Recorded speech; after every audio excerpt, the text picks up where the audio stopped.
Hello student, good morning to all of you. In class 11th, Commerce Accounts, in the classroom we are studying about the bills of exchange. So especially this video is made for those students who are not coming at a school for their personal reasons. So in the bills of exchange, today we will study about the meaning of bills of exchange and their parties of bills of exchange and try to understand about their journal entries for the journalizing in the books of their parties. So let's students and to see about the journal entry in the books.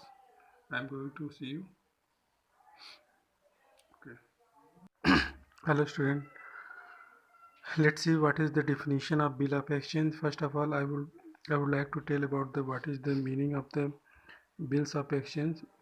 As you know that the bill of exchange is used for making the financial transaction as a for convenient of trading.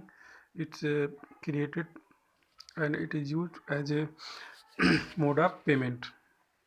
सो मैं आपको bills of exchange के बारे में जो definition बता दें से पहले मैं बता दूं, बिल्स ऑफ एक्सचेंज को यूज किया जाता है जब भी कोई ट्रेड प्लेस होते हैं, उसमें कैश ट्रेड भी होते हैं और क्रेडिट में होते हैं. In case of credit transaction, जब परचेजर इमीडिएट पेमेंट ना करके कोई assurance they in return form में, उसको हम लोग बिल्स ऑफ एक्सचेंज बोलते हैं, जिसमें सर्टेन डेट जो डेट ऑफ पेमेंट होते हैं उसके डेट प्री डिसाइडेड हो जाते हैं कि इस आफ्टर 2 मंथ या फिर 3 मंथ में वो पार्टीज पेमेंट करेगा. तो जिस डेट पे वो पार्टी पेमेंट करेगा उस डेट के लिए बिल्स ऑफ एक्सचेंज को ड्रॉ किया जाता है. तो एज पर लॉ, दो as per negotiable instrument act section 5 के अकॉर्डिंग बिल्स ऑफ एक्सचेंज की जो डिफिनीशन है वो कुछ इस तरीके से होती है जिससे आप समझने का प्रयास करें. A bills of exchange is an instrument in writing containing an unconditional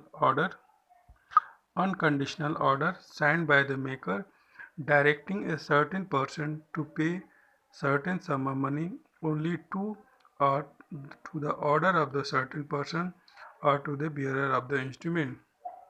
इसका मतलब है कि जो बिल्स ऑफ एक्सचेंज है that must be in the written form containing unconditional, उसमें कोई अनकंडीशनल होने चाहिए, कोई कंडीशन नहीं होने चाहिए कि इस डेट पे ही आपको पेमेंट करना है या फिर किसी इवेंट के हैपनिंग पे आपको पेमेंट करना है.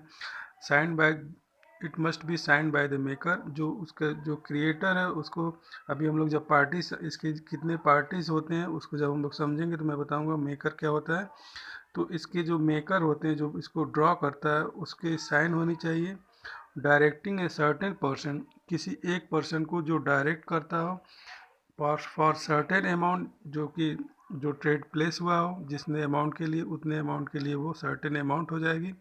ओनली टू, या फिर सिर्फ वो करेगा, या फिर to the bearer of the instrument, जो भी उस इंस्ट्रूमेंट को कैरी करता है उसको वो एट ए ड्यू डेट पे पेमेंट कर दिया जाएगा. इसका मतलब ये है or to the order of the certain person or to the bearer of the instrument. bearer of the instrument मतलब कि पार्टीज कोई भी हो जिसके हाथ में ड्यू डेट पे बिल्स ऑफ एक्सचेंज होगा उसको पेमेंट पार्टीज कर देगी. ओके स्टूडेंट, तो let's see what is the parties of the bills of exchange.